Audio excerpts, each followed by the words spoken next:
Black Panther Wakanda Forever is the last movie of the Phase 4. So, a lot of critics really praise this movie and thought it's like the best one. Well, finally I got the chance to go see the movie. Well, I am mixed with it. The character Shuri was a great character. There was emotional moments with her. The character does a great performance. While Wanda does a great performance of that character. Nemo was a good MCU villain, but they didn't really put enough of the character. The Atlanteans are cool, and one moment that kind of a little bit scary. I mean, yes, Nemo's powers are really cool and what he does, but I really wish we got more of that character. There is potential for the villain to be better in the future cinematic universe. I would do like to see him come, but I would do like to see Nemo come back in future MCU movies. Ever Wet Kawas? I'm not sure I pronounced that right, the character's name. He was great in the first Black Panther movie. He really was pointless. The subplots with him and this other female character just very pointless. Throughout the movie, didn't do anything with the story. Ironheart, yeah, I don't know, people disagree, well, I guess people disagree with me, but I thought Ironheart sucked in the movie. She didn't do that much of her character. I mean, the moments of her are just uninteresting. There's supposed to be introduction of the Disney Plus series, but how they did it is just not that good, and I'm not that excited for Ironheart series after that. Nakia, the subplots of her are uninteresting and boring. There was a good amount of action. They were really great in the movie. Yeah, there was some moments do look noticeable CGI, but it was still cool. I'm not gonna give any spoilers, but the third act scene did great action there, but kind of whipped off from Aquaman that I thought that one did better. If you've seen Aquaman, you know what I mean. There are emotional moments in the movie, very emotional in the beginning, no spoils.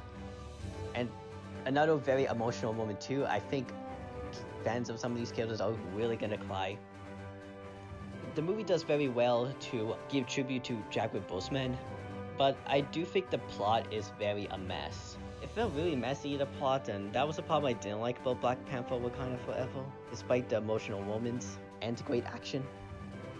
Overall, Black Panther Wakanda Forever is a mixed bag. There are great performances like Shuri, characters that don't really work well to the story like Ironheart. Plot felt messy, there was great action, there was emotional moments, and especially the beginning, that will make hardcore MCU fans cry. Numa's a good villain, but I really wish we could see more of him. It does a great tribute with Chadwick Boseman.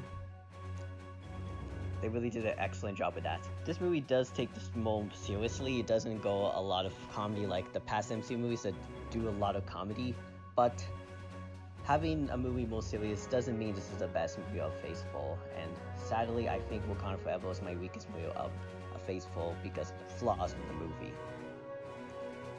Yeah, a lot of people will disagree with me, but I think it is. I think Multiverse of Madness and Love Thunder did better despite Multiverse of Madness to be disappointed that it's not about the multiverse and for putting way too much comedy with his character. But I enjoy these more than this movie. But don't get me wrong, Wakanda Forever isn't a disaster. But I was a bit disappointing that it wasn't as good as the critics say to be. And I think it could have been a lot better than this. 2 hour and 40-minute one time was way too long. I think it should have been like 2 hours and like 10 or 5 minutes. And because of the pointless other characters, I think they should have focused the movie on Shuri and it could have been a lot better. A lot of critics are saying that this movie is a must-see movie, but of my recommendation, if you're a hardcore MCU fan, it's still worth seeing, but see it half a price is your best bet. Because I think fans are going to be divided with this movie still, sadly.